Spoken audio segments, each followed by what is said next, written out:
Hi everyone, welcome back to my channel. Today I am going to be showing you all of the tools that I use to tan sheepskins.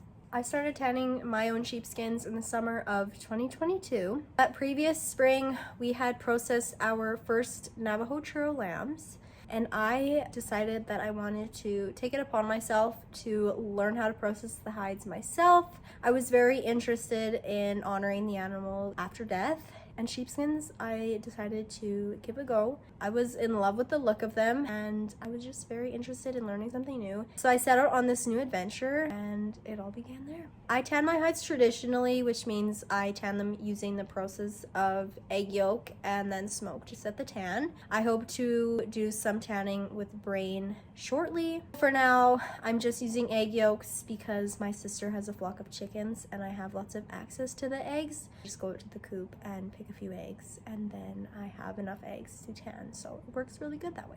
To store all of my stuff for my sheepskins, I store them in these bins. You can get them from like PV Mart or UFA, and they work really well because they have a few compartments in them, and I can store all of my tanning products between these two bins. So I kind of have them arranged based off of the process or like stages throughout my tanning. This is fleshing and smoking, or also putting the hide up on the frame to stretch.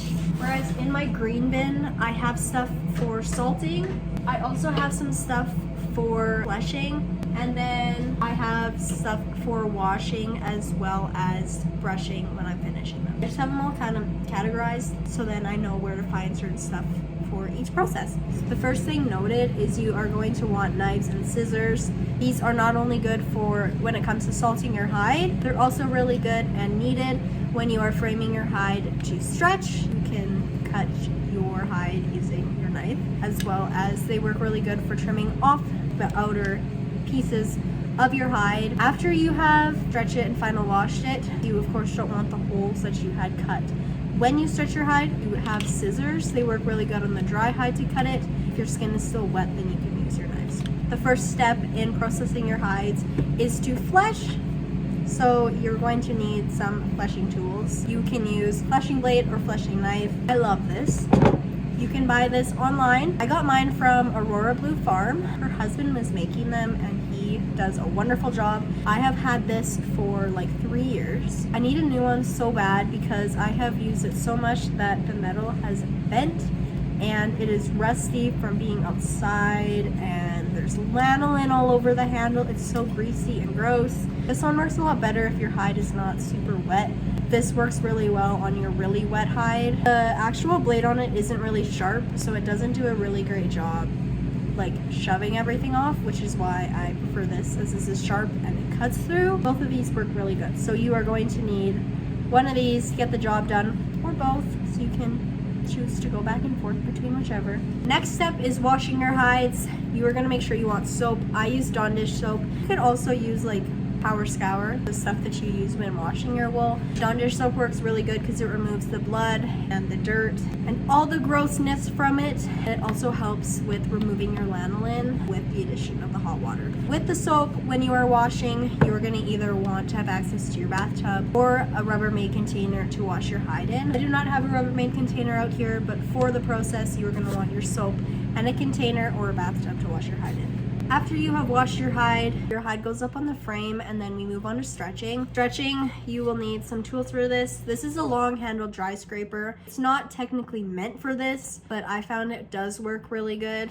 The way that this is built is not meant for the action of like scraping on your wet hide. It's not supposed to be for that, but I found it works good and I like using it. You will find whatever works best for you. Like, I paid the money for it. It's not supposed to be used for that, but I enjoy it and I find it works good for that. So if I break it down over time, then I find personally it's worth spending the money on a new one. This can be used for this. It can also be used later on when your hide is more dry in the final process. And wooden spoons. These are just like wooden kitchen spoons. This one actually was used in the kitchen before, so it's like humongous. This one is my favorite, as you can tell. I snapped it. I have a few sizes of these on hand. They work really good for stretching your hide. You could also use hockey sticks. They work really good. Sticks in general work good, but just something that has an end on it that you can push into it and like push down. Spoons work good because not only do they have the ends you can push down, but they also have this piece on it. I found pushing it down whichever way works really good for stretching your hides. Tools for stretching. This also goes in relation to stretching your hides. To get your hide up onto your frame, I use yarn as well as I use bungee cords. Most of my bungees are outside on my frames. I only have the broken ones inside in my containers. The bungees work really good. These little hooks hook into your hide and then you can wrap it around your frame. Hide needs a way to be secured. Yarn works good in the spots that just need an extra little bit of securing. The bungee cords are of course much stronger and they hold your hide a lot better than the yarn because the yarn will break very fast. So bungees and yarn, use bungees to tie your hide and secure it along your frame. If there's any pieces that are a little bit flimsy that the skin's not fully secured, you may want to use some yarn. After your hide has been stretched and it's dry, then we move on to smoking. To secure your hide onto your frame is very similar to how you would be securing it to your stretching frame. You already have your holes in your hide from securing it onto the frame for stretching. So you can also use your bungees and your string that goes forward into that process to secure it on. And then I also have clips that are like for paper. These can work good to kind of clip it at the top. You can clip it around the thin piece of metal, of course, pull it down, and then it secures it on. So I have a few of these. Clothesline pins also work really good. I don't have any clothesline pins with me in my bin.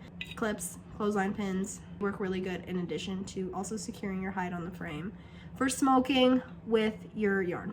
After your hide has been smoked, we then bring it inside and we wash it. And of course you need your Rubbermaid container or your tub to do that. Once your hide has been washed, then we need to dry it and re-stretch it. I stretch it in the same way. I will also use my long handle dry scraper and my spoons, and I will stretch it until it is completely dry and is soft to my desired softness. Then you are going to want to, of course, trim off your holes. That is done with the same knives that you would have used before. I prefer to use scissors for this as my hide is dry when I do cut it. The scissors just glide right through and make it nicely shaped because, of course, with the scissors, you can make sure that your hide's perfectly shaped to your liking. And then we are going to want to brush out our hides. I use my old hand carders that I used before I got my drum carder. You can see they are well loved and well used. And then I also have a few different types of dog brushes on hand. I have another dog brush that's kind of similar to this one. The dog brushes work really good. You can buy a whole different assortment of these different kinds. They just work really good. I find that they can get really into there and get every little bit out. We're gonna want brushes, hand carders, dog brushes, they work really good. You could also use like horse or cattle brushes that you may get from UFA or PB Mart. Those also work just as well, but these are the brushes I use. And some other things that aren't huge, but I keep on hand just in case, are sandpaper. I find that the egg yolk has really crusty to my hide after it's finished. I will just run the sandpaper and sand the whole entire hide to kind of get it a little bit softer and remove some of those clumps, as well as I have a spray bottle full of water. If my hide happens to become too hard, too fast, when I am stretching it at the end, I then can spray it down a little bit. It helps get the hide wet again to try and re-stretch it and get it less crusty. Doing so means that I do not have to put my hide back in the tub and re-wash it fully. I also keep a torch as well as cardboard. This works good for smoking, and then I know for sure I have all of this stuff. I have newspaper as well that I use. It's not in here, but cardboard and newspaper I keep on hand in case I decide to smoke on a random day. This is my frame. This is a frame that I use for stretching. These pieces are 6 feet tall and, oh my, and these ones are 4 feet wide. So the frame is 4 feet wide and 6 feet long. I found that this size of frame works really well for all different hide sizes. If you have an extra large hide or small hide, it fits really well in here. I have 2 of these. This one was made from wood that we bought, but the other one I just built on a random day, and it is made out of just scrap wood that we had lying around. Some of the pieces that are the width boards, they are just scrap wood and they're a little bit longer at uneven sizes. I just have cross little pieces on this corner and the bottom corner that kind of secure it together, but I'll show you in a different way. So here's another look. You can see I have the pieces on the bottom and also in the top corner. Just as long as they're nicely secured, you can see all my string is still left on here from using it before. But you need your frame for stretching. It's my fleshing stand. This is also made from scrap wood. This is the stand that I use for fleshing my sheepskins as well as final stretching my sheepskins. I do not remember the lengths of this one because we made it to my height, because you want this piece to be around your hip, because then I can lean over on it, flex or stretch in a downwards motion. So wherever this is, you want it kind of around your hips, just so it's at a good spot, a comfortable spot for you. You will have your bottom and your angled piece to the length that, of course, is needed for your height. As you can see, you've got your piece that comes up, piece down the bottom, and this piece, I did have a support on it. This was on a piece of plywood to start, but the piece of plywood came off very quickly and I did not put it back on. It is pretty unsturdy, so I would recommend putting something at the bottom to keep it supported. When you're leaned up against it, it usually stays in place. So I also have my frame for smoking my hides. I'm just going to attach a small picture in here of the frame. My frame is made out of farm fence. Farm fence works really good because you can just cut a small piece off to your liking. I have 2 different sizes. You just can secure it using baler twine, kind of whatever you have. Also, for the step of smoking your hides, you are also going to want to have a tarp to wrap around your frame and your tarp, and you're good to go for smoking.